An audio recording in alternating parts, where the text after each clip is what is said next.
এই প্রশ্নটা তো সবার আগেই আসে। আজকের দিনটা এই যে জায়গায় আপনি এসে আছেন এই সেলিব্রেশনের প্রোগ্রামটা দেখতে পাচ্ছি, একদিন মোদির সঙ্গে এখানে আলাপ হয়েছে। এখানে আলাপ হয় না, ও মর্নিং ওয়াক করার লোক কে আসে। উনি আমাদের পুরোনো পার্টি কর্মী, আমার চেয়ে পুরোনো। উনি 12 সালের আইতে এসেছেন, আমি এসেছি 15 সালে। এসেছেন তা নয়, সবার সঙ্গে দেখা হয়, দেখা সাক্ষাৎ হতো।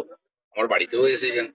তো বিয়ে করার ব্যাপারটা হঠাৎই এসছে পরিস্থিতির কারণে, আর সেটা হয়েও গেছে যথাসময়। জন্য অনেকে ভাবছেন যে ইকো পার্কে হাঁটলে বিয়ে হয়, সারা জীবন হাঁটলেও বিয়ে হবে না, বিয়ে হওয়ার যখন তখন হবে।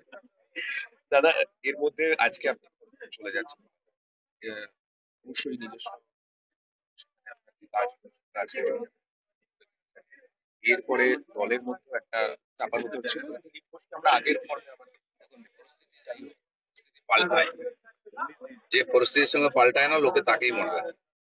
তো পরিস্থিতি পাল্টাবে কিন্তু দিলীপ ঘোষের মিশন কখনো পাল্টাবে না।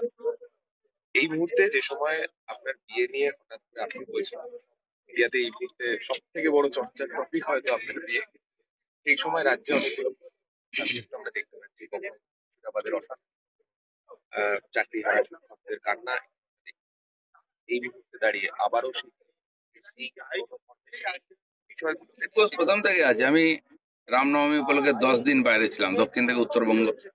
তারপরে মুর্শিদাবাদের ঘটনা নিয়ে প্রতিবাদ র্যালি, টিচারদের সঙ্গে যে অমানবিক ব্যবহার হয়েছে তার বিরুদ্ধে র্যালি আমি করেই যাচ্ছিলাম কন্টিনিউ।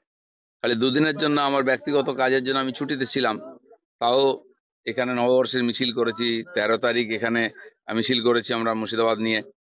তো কালকে পরশু বাড়িতেই ছিলাম, লোকের সঙ্গে দেখা সাক্ষাৎ এটা ওটা ছিল। আর আজকে জন্মদিন আছে, দুপুর অবধি এই পালন হয়ে যাবে, যেটা ব্যক্তিগত। আপনারা জানেন লোকেরা বড় বড় হল নিয়ে, স্টেডিয়াম নিয়ে জন্মদিন পালন করে, খরচা করে। আমি খোলা মাঠে করি, আর লোকের রাত্রেবেলা কেক কাটে, আমি ভোর 6টায় কেক কাটলাম।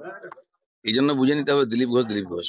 মালদা রিফিউজি ক্যাম্পে যেভাবে ভয়ের একটা পরিবেশ তৈরি হয়েছে, সেখানে কি মমতার জেলে যেভাবে বন্দীরা রয়েছে, এ রাজ্যের হিন্দুদের মতন অবস্থা কি বিশ্বের আর কোনো জায়গায় রয়েছে? দেখুন, এটা খুবই দুর্ভাগ্যের বিষয় যে নিজের রাজ্যের মধ্যে এতদিন দেশে কাশ্মীর থেকে উদ্বাস্তু হয়ে হিন্দুরা সারা দেশে গেছিলেন।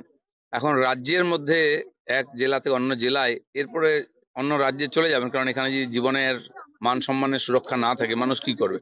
মমতা ব্যানার্জি এখানে ওখানে যাচ্ছেন, ঘুরছেন, গল্প করছেন, উল্টো দিকে যাচ্ছেন, ইমামদের সঙ্গে দেখা করতে পারছেন। আর এই ইমামরা যাদেরকে তাড়িয়ে দিয়েছে, ঘরহারা করেছে, তাদের সঙ্গে দেখা করার সুযোগ নেই ওনার কাছে। এমনকি মিডিয়াকে যেতে দিচ্ছে না, আমাদের লোকেদের ত্রাণ দিতে দিচ্ছে না। আর তারা খেতে পাচ্ছেন না, থাকার ব্যবস্থা নেই, বাচ্চা কাচ্চা নিয়ে হাহাকার করছেন। বাড়িতে গরু ছাগল রেখে দিয়ে গেছেন, কবে ফিরতে পারবেন